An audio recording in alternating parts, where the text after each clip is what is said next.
Amen. Par les sangs de Jésus-Christ. Donc c'est pourquoi il dit, si quelqu'un est en Christ, il est devenu une nouvelle créature. Amen. Alléluia. Amen. Tu es devenu une nouvelle créature parce qu'il y a eu un rachat. Et nous allons comprendre. Donc il y a naissance et il y a rachat. Donc quelqu'un a donné à monnayer. Alléluia. Pour que tu deviennes ce que tu es. Pour que tu deviennes là où tu es assis pour écouter. Donc devenir enfant de Dieu, c'est une transformation. Mais qu'est-ce que le Seigneur maintenant nous demande? Comme nous sommes transformés, 1 Corinthiens, chapitre 5, verset 7. Aujourd'hui, il y aura plus la parole de Dieu qui va parler. Amen. 1 Corinthiens 5, verset 7. Quelqu'un l'a-t-il trouvé? Ou bien moi-même je vais lire pour que ça aille vite. 1 Corinthiens 5, Verset 7. 1 Corinthiens 5, chapitre 7. Non, 1 Corinthiens chapitre 5, verset 7. Ok. Faites disparaître le vieil levain, afin que vous soyez une pâte nouvelle, puisque vous étiez sans levain, car Christ, notre Pâque, a été immolé. Alléluia. Amen. Merci mon frère. Donc le Seigneur il dit ici, faites disparaître le vieux levain. Amen. Pour être transformé. Donc quelqu'un qui avance pour comprendre qu'est-ce que la volonté de Dieu, il faut être transformé. Donc le deuxième verset est capital. Si tu rates ce deuxième verset, bien-aimé Jésus-Christ, tu ne sauras pas comprendre quelle est la volonté de Dieu. Dieu. Alors le Seigneur dit, donc comme vous êtes là, donc devenez ce que vous êtes. Mais avant de devenir ce que tu es, bien-aimé Jésus-Christ, le Seigneur te dit ici, faites disparaître le vieux levain. Le vieux levain consiste de beaucoup de choses dans la vie des gens, bien-aimé Jésus-Christ. Le vieux levain a fait pas mal de choses dans la vie de tout à chacun. Le vieux levain a apporté des maladies. Le vieux levain a apporté beaucoup de choses. C'est pourquoi il dit faites disparaître. Pourquoi? Parce que comme toi tu es devenu ce que tu es devenu quoi? Donc tu es devenu une pâte sans levain. Amen. Parce que tu étais aussi une pâte sans levain. Amen. Alléluia. Amen. Donc il y a quelque part un levain ou bien levure qui va accompagner ta pâte. Amen. Et cette levain-là, de mon Jésus-Christ, on dit, faites disparaître le vieux levain. Amen. Et à ce moment-là, bien mon Jésus-Christ, nous allons voir et nous allons nous concentrer maintenant à comprendre. Parce que, comme tu es devenu ce que tu es, maintenant, il y a deux sortes de volontés. Amen. Il y a deux volontés de Dieu. Là où le verset, le Romain, nous dit dans 12. On donne deux significations claires et très différentes de l'expression volonté dans la Bible. Nous devons les connaître et voir laquelle est utilisée dans Romains 12, 2. En fait, il est crucial de connaître la différence entre ces deux volontés.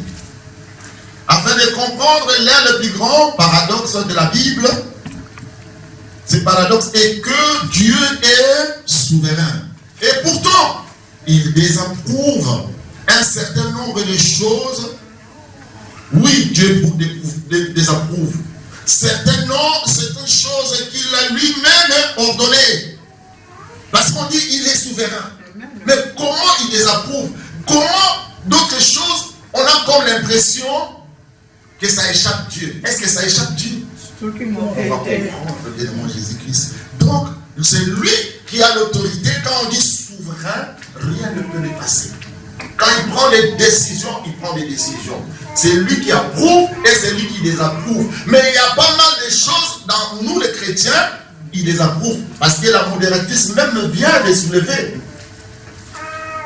quelque chose ici en disant, nous n'avons pas besoin de mariage, nous n'avons pas besoin d'enfants, car Dieu nous a déjà donné. Mais pourquoi on a comme l'impression que Dieu ne donne pas? Parce que Dieu désapprouve ça. Et nous allons comprendre pourquoi Dieu désapprouve.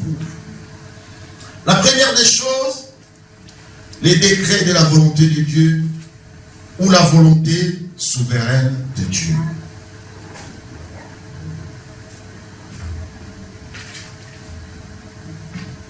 Regardons les passages des Écritures dans Matthieu 26, 39. Je vais lire pour que ça aille vite. Hein.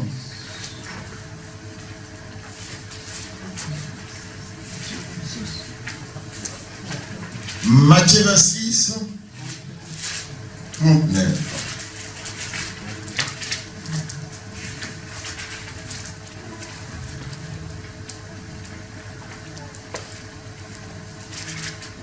Puis ayant fait quelque part en avant, il se jeta sur la face à face et pria ainsi, mon Père, s'il est possible que cette coupe s'éloigne de moi. Toutefois, non pas ce que je veux, mais ce que tu veux. Amen. Donc le décret de la volonté de Dieu, ou la volonté souveraine de Dieu. La première volonté de Dieu, c'est, on appelle ça les décrets de la volonté de Dieu, ou la volonté souveraine de Dieu. La volonté souveraine de Dieu, bien aimé Jésus-Christ, et c'est tout ce que Dieu, avec sa souveraineté, réalise. Cette volonté, que tu le veuilles ou pas, ça ne peut pas changer. Amen. Mon Père, s'il est possible que cette coupe s'éloigne de moi, toutefois, non pas comme je veux, mais comme tu veux. Amen. À quoi la volonté de Dieu fait-elle là? Qui le référence ici. Au plan souverain de Dieu qui s'accomplira quelques heures plus tard. Souvenez-vous comment, acte 27, 4 plutôt 27. Nous allons parler plus de... Et nous allons bien comprendre ce que le Seigneur va nous expliquer. Acte 4, 27 à 28. Lorsqu'ils eurent entendu, ils élevèrent à Dieu la voix tous ensemble et dirent, Seigneur, toi qui as fait les ciels, la terre, la mer et tout ce qui s'y trouve, c'est toi qui as dit par le Saint-Esprit, par la bouche de notre Père, ton Seigneur David, pourquoi c'est tumulte parmi les nations, ce vaine pensée. Je suis dans 27, non, je ne suis pas dans 27. C'est 27 maintenant, oui. En effet, contre ton saint serviteur Jésus, que tu as oint, Hérode et Ponce Pilate se sont ligués dans cette ville avec les nations et avec le peuple d'Israël pour faire tout ce que ta main et ton conseil avaient arrêté. C'est la volonté décrétée ou les décrets de la volonté de Dieu ou la volonté souveraine. Ponce Pilate a cru bien devant Jésus-Christ que en se réveillant ou bien en s'associant avec Pilate et le peuple et la nation, c'est lui qui va donner la mort à Jésus-Christ. Or, bien devant Jésus-Christ, ils ont commis un péché. Pourquoi? Parce que la volonté de Dieu a fait que Ponce Pilate, Hérode, la nation de cette époque-là, la génération, commettront le péché, et ce péché-là pour envoyer un innocent à la mort, et cet innocent-là est mort. Pourquoi? Parce qu'il va porter les péchés, parce qu'il, qu'est-ce qu'il va faire? Il va racheter toi comme tu es assis là. Amen. Mon frère, ma soeur, il t'a racheté pour que tes péchés soient effacés devant Jésus-Christ. C'est pourquoi on dit la volonté souveraine. Alléluia. Cette volonté, on ne peut pas la changer. Amen. Alléluia. Amen. Amen, amen, amen. Amen. Êtes-vous dans la joie? Amen. Hérode et Ponce Pilate se sont ligués dans cette ville avec les nations, avec le peuple d'Israël. J'ai dit à quelqu'un, quand il y a la volonté souveraine sur toi, bien moi Jésus-Christ, même tes ennemis vont se liguer. Même tes ennemis qui ne s'attendaient pas, ils vont s'entendre parce que Dieu va les pousser. Alléluia. Amen. Dieu va les pousser, comment? À commettre le péché pour qu'ils soient condamnés. Alléluia. Et toi, bien-aimé Jésus-Christ, pour que tu sois libéré, sauvé, délivré. C'est pourquoi je viens dire à quelqu'un aujourd'hui, bien-aimé Jésus-Christ, Amen. devenez ce que vous êtes. Deviens ce que tu es. Enlève le vieux levain. Amen, amen, amen. Amen. Et ne passez pas à côté du point crucial mentionné ici. Il est tenu compte des péchés des hommes, Hérode, Pilate et les autres bien mon Jésus-Christ. Comme Ésaïe également l'a dit. Ésaïe 53 l'a dit. Ésaïe 53, 10 l'a dit. Amen. Quelqu'un peut continuer à lire aussi quand même. On partage la parole. Je sais que vous êtes en train d'écrire. C'est... Quand quelqu'un trouve, si tu... Ésaïe 53, verset 10. Donc là, on montre ce qui était responsable, on montre l'accomplissement de la volonté de Dieu, que son Fils soit crucifié. Amen. Donc soyons vraiment, Dieu est prêt à faire des choses qu'il n'aime pas du tout faire. Dieu est prêt à les faire. Des choses qu'il n'aime pas toujours faire. Je lis dans le livre d'Ésaïe 53, verset 10. La parole dit: il a plu à l'Éternel de le briser par la souffrance, après avoir livré sa vie en sacrifice pour le péché. Il verra une postérité et prolongera ses jours, et l'œuvre de l'Éternel prospérera entre ses mains. Amen. Amen. Donc là, ça explique que lui-même, il avait déjà jadis parlé, il y a 2000 ans, 500 ans. Et cela s'est accompli, bien devant Jésus-Christ, après. Donc, Ponce Pilate, les ennemis du Christ n'étaient là que pour accomplir la volonté souveraine de Dieu. Un Pierre aussi, 1 Pierre 3 le dit, mieux vaut souffrir. Mais c'est pourquoi, bien devant Jésus-Christ, quelqu'un cherche déjà 1 Pierre 3, verset 17, j'explique pourquoi c'est 1 Pierre 3. Il y a d'autres personnes, bien devant Jésus-Christ, qui vont dire, qui vont croire, comme il y a la volonté souveraine de Dieu, alors maintenant je peux commettre le péché, je peux faire tout ce que je veux, parce que c'est la volonté souveraine de Dieu. C'est pas ça que Dieu te dit. Amen. Alléluia. Parce que tu as la force de faire du bien et tu as la force de faire du mal. Tu as un choix en toi parce que tu es devenu ce que tu es. Donc tu as enlevé le vieux levain. Amen. Pour rester la pâte sans levain. 1 Pierre 3 pour bien comprendre mon frère. Je lis au nom de Dieu. 1 Pierre chapitre 3 verset 17. Car il vaut mieux souffrir si telle est la volonté de Dieu en faisant le bien qu'en faisant le mal. Amen. Il faut, lis encore c'est beau ça. Il faut, Car il vaut mieux souffrir si telle est la volonté de Dieu en faisant le bien qu'en faisant le le mal. mal. Amen. En faisant le bien qu'en faisant le mal. mal. Aujourd'hui, tellement Jésus-Christ, le mœurs a changé. On voit beaucoup de gens, quand il y a un raccourci, ils trouvent que bon, je peux m'en sortir, même si c'est mauvais, même si c'est mal, même si ça peut le détruire, même si ça peut le tuer, vaut mieux que j'atteigne mon but. Le but là qui va t'enfoncer, le but là qui va te détruire. Or, maintenant le Seigneur vient te dire, bien-aimé Jésus-Christ, vaut mieux souffrir en faisant les biens, si telle est la volonté de Dieu, qu'en faisant le mal. Amen. Donc Hérode et Ponce Pilate et les autres avaient aussi un choix. Judas aussi avait un choix. C'est pourquoi Dieu avait dit, mais il y a quelque chose qu'on va comprendre bien de mon Jésus-Christ. C'est pas ce qu'on dit, mais c'est l'abondance. Amen. Alléluia. Amen. Éphésiens 1, Paul résume aussi cela dans Éphésiens 1, 11.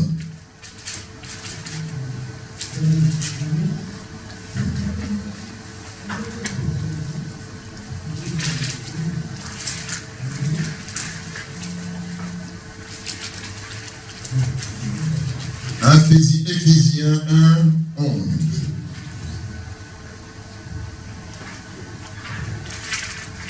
En lui, nous sommes aussi devenus héritiers ayant été prédestinés suivant la résolution de celui qui opère toutes choses d'après les conseils de sa volonté. Alléluia. C'est la volonté qui gouverne. La volonté de Dieu qui gouverne, tout s'accomplit. Amen, amen, amen. Et cette volonté, personne ne peut le changer. Même l'univers ne peut pas changer tellement Jésus-Christ. Car la volonté de Dieu gouverne que tout ce qui s'accomplit. De nombreux passages bibliques enseignent que Dieu règne sur l'univers jusque dans le plus petit détail de la nature, des décisions humaines. Amen. Alléluia. Amen. C'est pourquoi j'avais expliqué, j'ai dit au début que pourquoi Dieu désapprouve d'autres choses. Or, il est souverain. Et nous voyons bien comment Jésus-Christ également a expliqué. Aucun petit oiseau ne tombe en dehors de la volonté de notre Père qui est dans les cieux. Aucun. Qui peut me dire le passage? Matthieu 10, combien? 29. Matthieu 10, 29, je vais lire vite.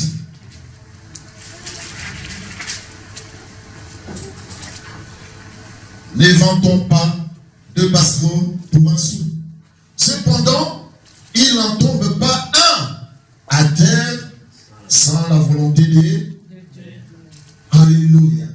Donc, dans tous les petits détails de l'univers, c'est Dieu qui contrôle. Amen. Même si tu vois un pigeon tomber, c'est la volonté de Dieu. Amen. Proverbe 16, 33 nous dit ceci. Toi, tu cherches déjà Proverbe 16, 1.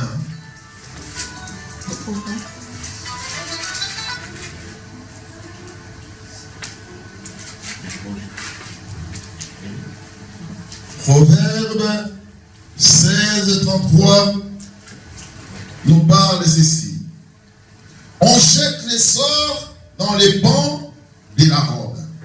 Donc, pour de la robe, mais toute décision vient de l'Éternel. Alléluia. Les gens ont jeté les sorts, les bancs de Jésus dans les bancs, sur les bancs de la robe de Jésus-Christ. Mais la décision que ces soldats-là ont prise ce jour-là, bien devant Jésus-Christ, n'était pas leur décision, mais c'était déjà écrit. Amen. Amen. Alléluia. Amen. C'était déjà écrit. Et Proverbe 11, 1.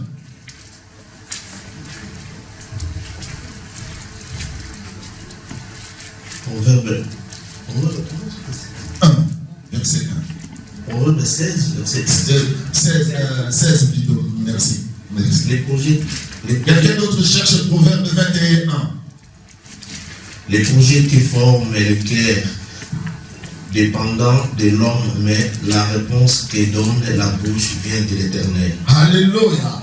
Les projets que forme le cœur dépendent de qui? De l'homme. Mais la réponse que donne la bouche vient de l'Éternel. Alléluia. Amen. Ton projet, comme tu es là, bien-aimé Jésus-Christ, tu as des projets dans ton cœur. Oh Seigneur, je veux ceci, je vais faire ceci. Quelqu'un m'a dérangé, je vais lui dire ceci, je vais dire ceci, dit le bon Jésus-Christ. Mais ce qui sortira dans ta bouche ne vient pas de toi, c'est Dieu. Et c'est à toi maintenant comment nous allons voir quelle est la volonté de Dieu qui va faire, comment la volonté de Dieu va s'impliquer là-dessus. Qui a trouvé Proverbe 21. Amen. C'est Dieu notre Seigneur Jésus-Christ. Amen. Tu peux passer déjà, viens mon frère, viens t'asseoir ici, donc tu es aussi.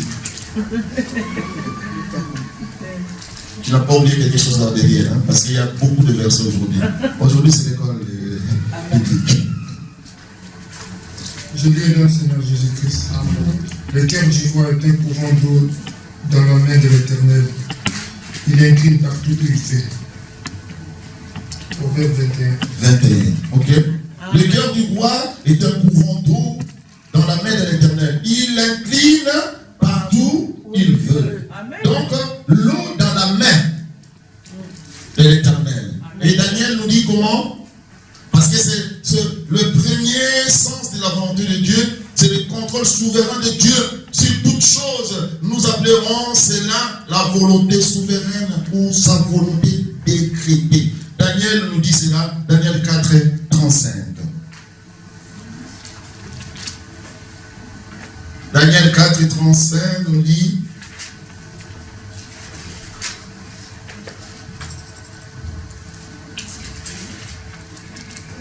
les mamans, vous êtes en train d'écrire. Merci, et Dieu vous bénisse. Daniel 4, 35. Tous les habitants de la terre ne sont à ses yeux que néant. Il agit comme il lui plaît avec l'arbre de ciel et avec les habitants de la terre. Et il n'y a personne qui résistait à sa main et qui lui disait: que fais-tu?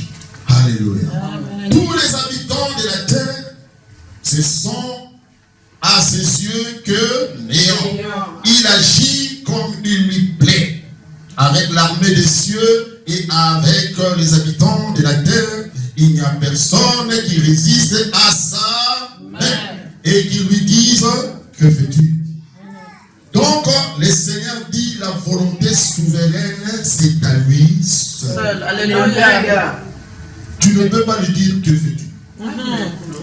Que tu le dises ou pas, c'est toi-même qui seras fatigué. Amen. Alléluia. Amen. Et maintenant, deuxième, c'est la volonté de Dieu. La volonté, c'est des commandements. La volonté de Dieu, c'est commandement. L'autre sens de la volonté de Dieu dans la Bible est que nous appelons ses commandements. Dieu exprime sa volonté au travers des commandements qu'il nous donne. Nous pouvons désobéir à cette volonté à cause de nos manquements. Nous pouvons désobéir de ces volontés à cause de quoi? De nos manquements. La volonté décrétée de Dieu, nous l'accomplissons. Qu'on le veuille ou pas, nous l'accomplissons. Que nous le voulions ou pas. Donc nous accomplissons la volonté décrétée de Dieu. Que nous voulions ou pas, nous l'accomplissons. Mais nous pouvons échouer dans l'accomplissement de ces commandements. Là, nous pouvons échouer. Par exemple, Jésus dit: quiconque me dit quoi? Seigneur, Seigneur. Qui peut nous compter, qui peut nous conduire dans Matthieu 7, 21. On peut dire: Seigneur, Seigneur, je chassais les esprits impurs en ton nom. Mais il y a une réponse que le Seigneur nous a dit. Aujourd'hui, tu es resté à la maison, peut-être, tu veux regarder la télé, tu as d'autres choses à faire. Or, c'était le jour que le Seigneur a planifié, a dit dans son commandement que tu vas passer un moment avec lui. Amen. Mais tu te dis: je suis chrétien, je suis le Seigneur, mais le Seigneur te dira: est-ce que tu avais enlevé le vieux levain? Ce vieux levain que tu n'avais pas enlevé, regarde là où ça t'a entraîné. Malgré, bien que tu disais: Seigneur, Seigneur, au nom de Jésus, au nom de Jésus, au nom de Jésus. Mais le vieux levain qui était en toi ne permettait pas que ce monde de Jésus-Christ là soit valorisée. Je parle à quelqu'un. C'est pourquoi, lisons Matthieu, chapitre 7, verset 21.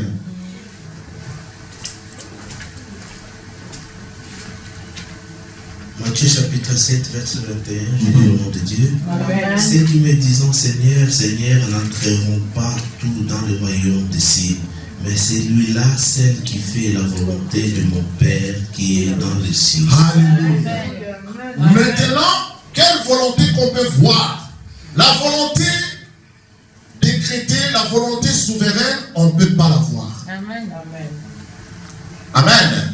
On va s'expliquer après. On ne peut pas la voir. Mais quelle volonté qu'on peut voir? C'est cette volonté. Volonté des commandements. Volonté qui exprime. Volonté qui parle. Volonté qui donne les commandements. Et ces commandements-là, c'est pourquoi le Seigneur dit, quiconque me dit Seigneur, Seigneur, il n'entrera pas forcément dans le royaume des cieux. Pourquoi? Parce qu'il n'a pas fait la volonté de Dieu. Quelle volonté qu'il n'a pas fait? C'est la volonté des commandements. C'est pourquoi le Seigneur te dit, il faut être transformé.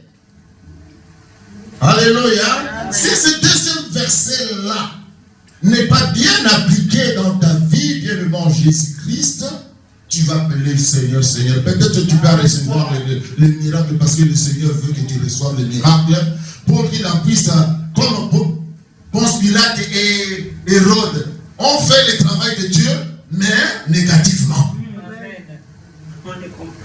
Alléluia.